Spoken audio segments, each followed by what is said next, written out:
So I'm going to be talking about applying fraud detection techniques to hunt adversaries. And just to introduce the topic a little bit more, I am going to be discussing a lot about financial crimes and the life of a fraud analyst. But first and foremost, this is going to be a hunting story. So if you're interested in threat hunting, or you're interested in a different kind of threat hunting story than you're used to, definitely stick around.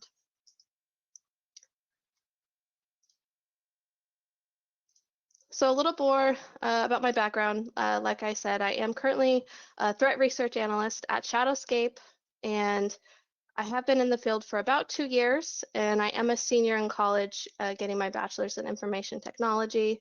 Like we spoke about earlier, I was a fraud analyst before moving into information security, and I do CrossFit, and I love being outdoors, kayaking, and spending time with my kids. So just to go over the agenda, I'm going to give a little bit more background on financial crimes and fraud detection, and then we're going to talk about a hunting story, and then I'm going to apply some of the methodologies to the cyber domain. And just to note, if I talk about Carol, I have assigned the adversary in my story. Her name will be Carol, but is a hypothetical name. It is not the actual name of the individual. So there's a lot of different types of financial crimes that. No Carols were harmed in the making of this presentation? Yeah. Okay. That name is completely hypothetical and has no relation to anything. But okay, so there's a lot of different types of financial crime that fraud analysts are responsible for identifying. And credit card fraud typically takes place with skimmers, usually found on gas station pumps, or a lot of times people will steal card numbers from POS systems, and they either print their own fraudulent cards or they sell them on the dark web. Check fraud could be anywhere from stealing checks, forging a signature on a check, to printing your own checks, and also like check kiting, which we're going to get into a little bit more.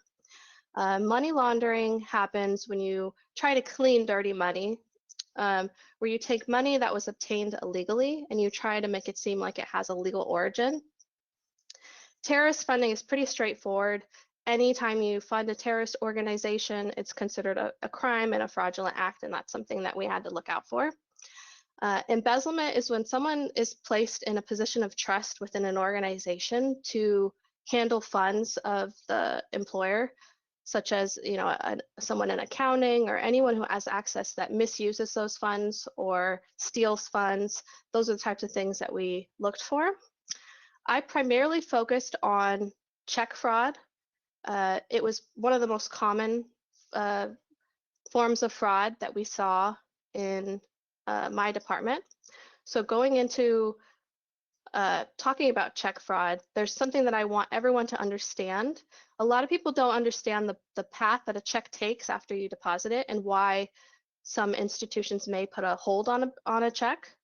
So I don't know about you, but every year on Christmas when I was little, my grandma used to get me a check and she'd put it in my stocking, and it was for $5. So in this scenario, I would be the payee as the receiver of the check, and my grandma would be the payer. I would deposit the check into my bank. My bank would process the check and send it to the Federal Reserve. The Federal Reserve would then process the check and send it to the payer's bank, which would be my grandma, and see if she has the $5 in her account. And then the funds would be sent back through the Federal Reserve back into my account. In the event she doesn't have the funds available, they would send that message through the Federal Reserve back to my bank. And that time period is known as the float.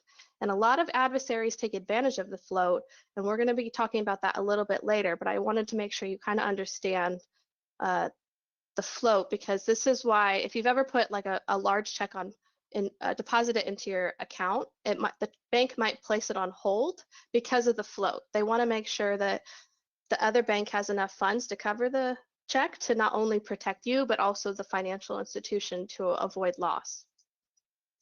So my department, I worked for a smaller financial institution, and my department was very understaffed for the amount of workload that we had. We didn't have a lot of resources as far as tools. A lot of stuff that we did was very manual. There was not a lot of automation. Half the day I spent reviewing hundreds of check deposits. Every check that was deposited into the institution had to be manually reviewed. The reason the fraud department did it is because it allowed us to be down in the weeds in identifying the fraud as it's taking place to put a stop to it. The second half of my day was reviewing potential fraud alerts, and both of these are very similar. Manually looking at checks, thousands of checks every day is very daunting, and you have to make sure, is this a real check? Is this a fraudulent check? Is there a forged signature? All of those things. Or should I put the check on hold, if they don't have the funds to cover the check? It can lead to a lot of alert fatigue. You want to have that same due diligence going into reviewing the fraud alerts that you did with all the checks. And when we really find a true threat event, it's exciting. It's exhilarating because it feels like you're actually getting the chance to do the job that you were trained to do. When you're chasing false positives and validating false positives, it can be defeating because that there's fraud going on. You've seen it, how they're doing it, but you have to follow the processes that are in place. So I decided to change it up. So the first thing I did is I took a look at our current tool set. I was a little bit more technical than the other people in my team. And I knew there was probably some features that I hadn't been looking at. There's some tabs on the software. So the first tool that I saw had already been enabled that I don't think maybe I wasn't trained on it, or maybe they weren't aware that it had already been turned on. But it utilized machine learning to try to understand some form of normalcy of people's account activity, and it tried to create a baseline. The issue with that is people fluctuate their spending habits month to month. And so sometimes it's useful, sometimes it's not. We started reviewing a lot of the alerts that came through, and it definitely increased our workload because we had even more alerts to go through, but it also increased our false positives. It had value because we were able to, view fraud activity that we weren't viewing before or identify, but I knew our focus was still too broad and I wanted to narrow it down. So we decided to focus on just one single financial crime that we're very familiar with, that happened very often, that we thought would probably be the most easy to identify. So we created a hypothesis to drive our hunt, and the hypothesis, was that we think there's someone check kiting or multiple people check kiting in our environment. So bringing Carol into the story to describe what check kiting is. Let's say Carol has a bank account, two bank accounts, both have $0. She writes a check for $200 from bank account A.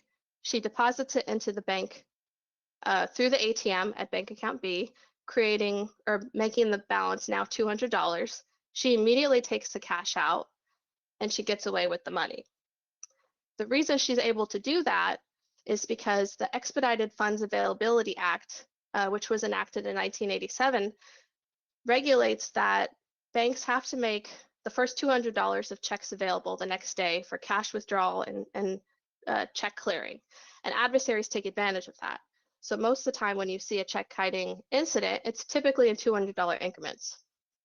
And they typically take the money out right away, and they take advantage of that float that we talked about. Before Bank A knows that Bank B doesn't have the money, she's already gone with the cash. And it can get really complicated when there's several banks and several people involved. One of the greatest examples of this, if you've ever seen the movie Catch Me If You Can with Leonardo DiCaprio, it's a true story about a master of deception. His name was Frank Abagnale Jr. He was a real guy, and he started as a teenager check kiting, then he started printing his own checks, then he started creating identities to go with his checks. So if you haven't seen it or you haven't read about him, I highly recommend it. So I wanted to start documenting what we knew. We knew that that Carol is using the ATM most of the time. We knew she was going to be doing it in $200 increments. We knew, there's certain policies and regulations, such as the Expedited Funds Availability Act that she's taking advantage of to get away with it, to evade detection. And so we started documenting all this, but then I started thinking, how would I do it? How would I do it with my knowledge of the inner workings of my organization? How could I commit this crime and get away with it? And I started asking my coworkers that, and they said, well, yeah, I mean, I would do it that way, but Carol's not going to know that because she doesn't know about this policy and that policy. But then I realized, what if someone does have that knowledge? What if it's a previous employee? What if it's a current employee? So I really make sure I stress that it's just as important to not only ask yourself how you would do it with your knowledge, but then also ask yourself, what would Carol do? How would she do it? How has she been doing it? When we started looking at previous incidents for any clues or common characteristics that we can use during the hunt. And so we collected all the characteristics. We found there was a specific age group that was most popular for this type of activity.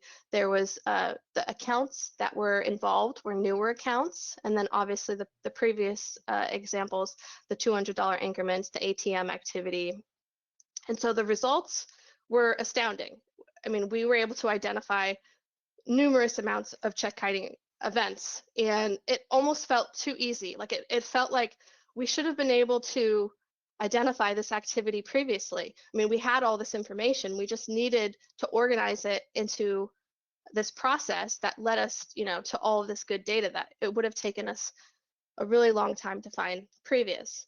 So we have all the information, and we decided to analyze each person individually. So we made like Excel spreadsheets on each individual person. We analyzed their check activity, their ATM activity, who they were writing checks to, and I tried to focus on any behaviors leading up to the incident that we were able to find in our hunt. Was there any prior attempts? A lot of them ended up being repeat offenders. And then I also wanted to see, was there any red flags that could have led to earlier detection?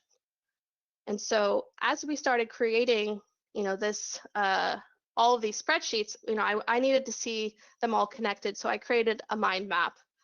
I personally like visualizing my data to be able to view all of the connections to make sure I'm not missing anything. We soon found out Carol was right at the middle.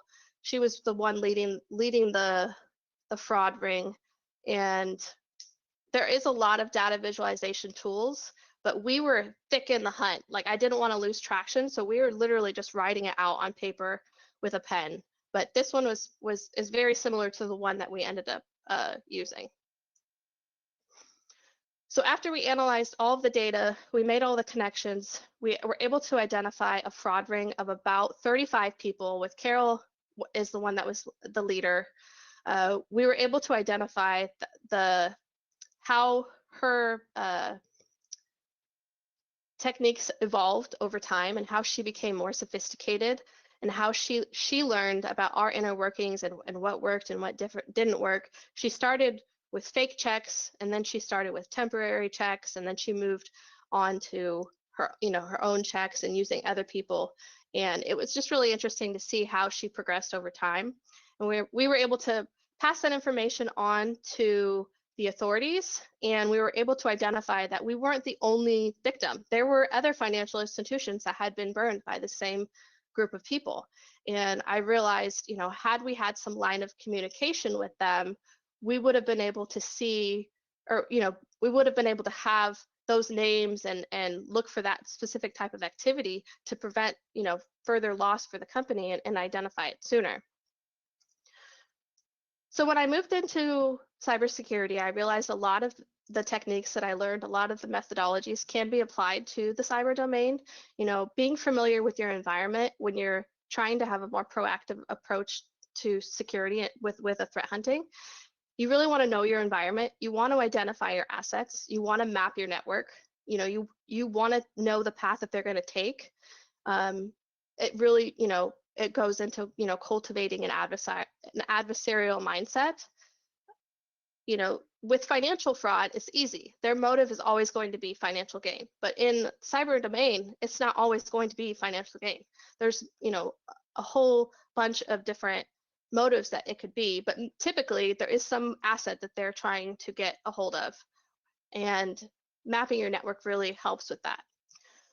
And then, like I said earlier, you really want to make sure you don't forget your own knowledge, because it could be an insider. You know, you could identify someone that's currently working within your organization with your, same knowledge committing, a cyber attack. And then also, what is Carol doing?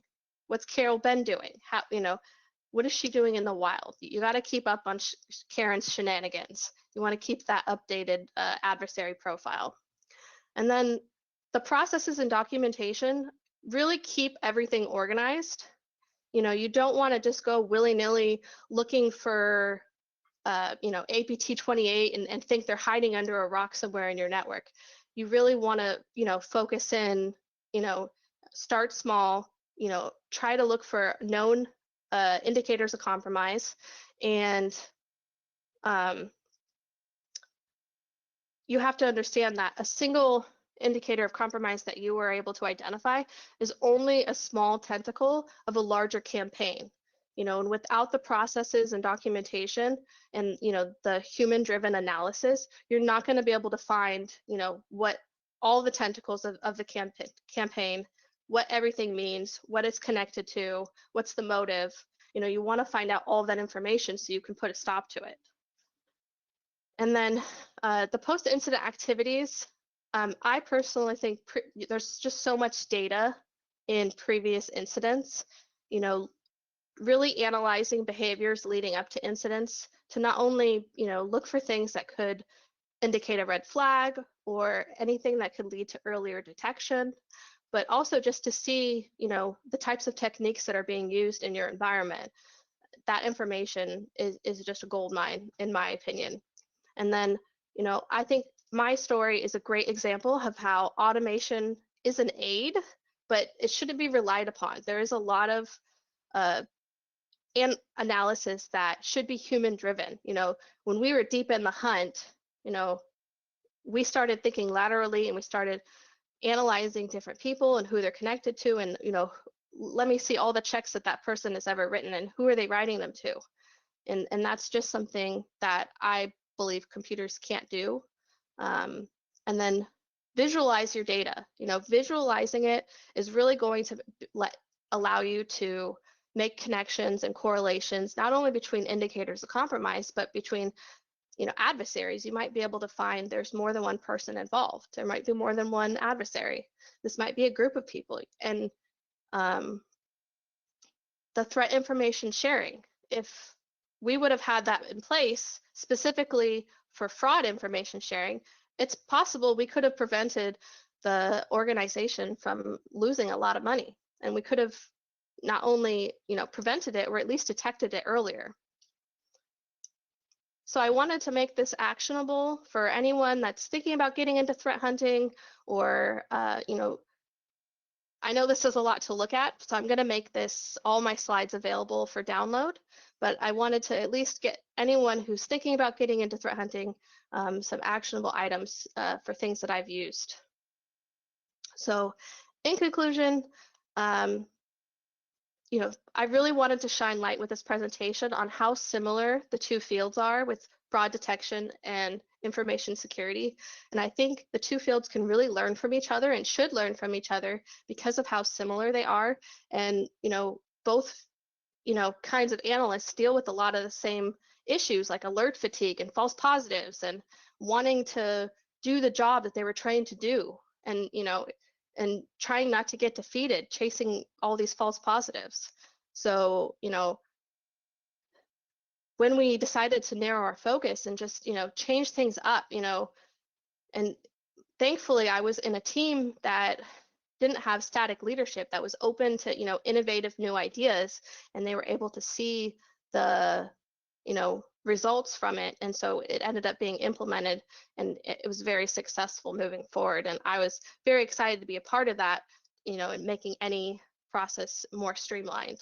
So I hope that it can inspire anyone else that is thinking about getting into threat hunting, or I hope it was a great story for anyone that's currently in threat hunting, and to show how similar the fields are. So thank you so much for watching.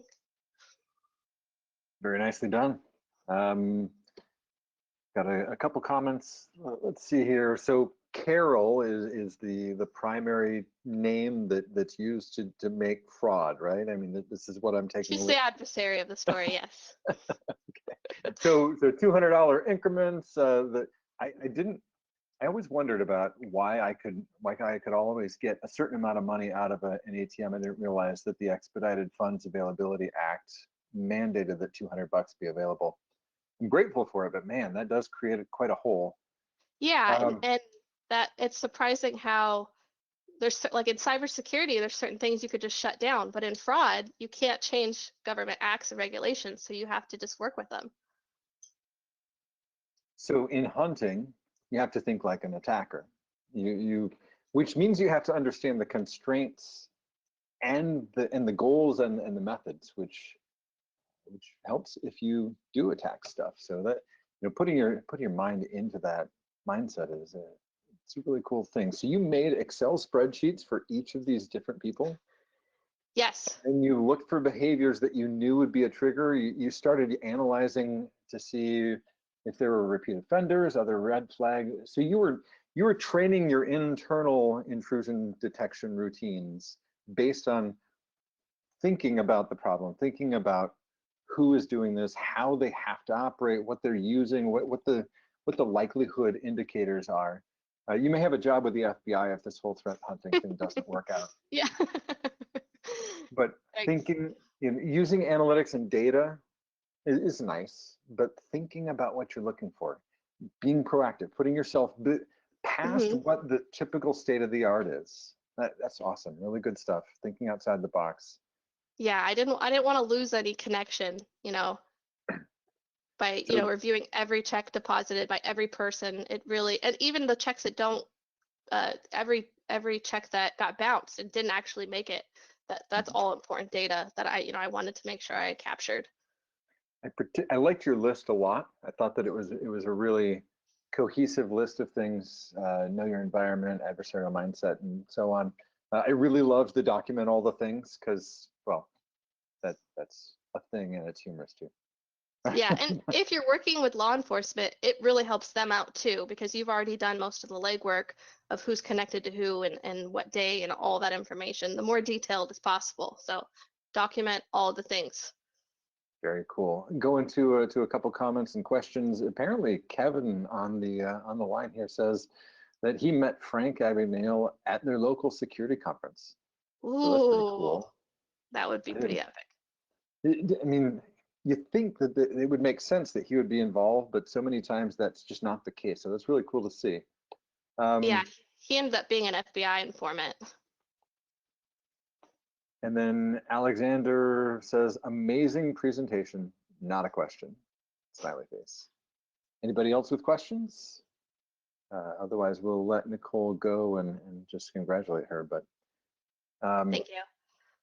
Hey, you did a great job. I loved your slides. The visuals were very nice. Thank you.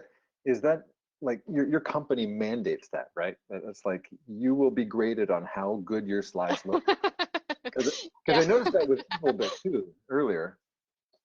His slides are really attractive to look at. Anyway. Thank you. Thank you very much.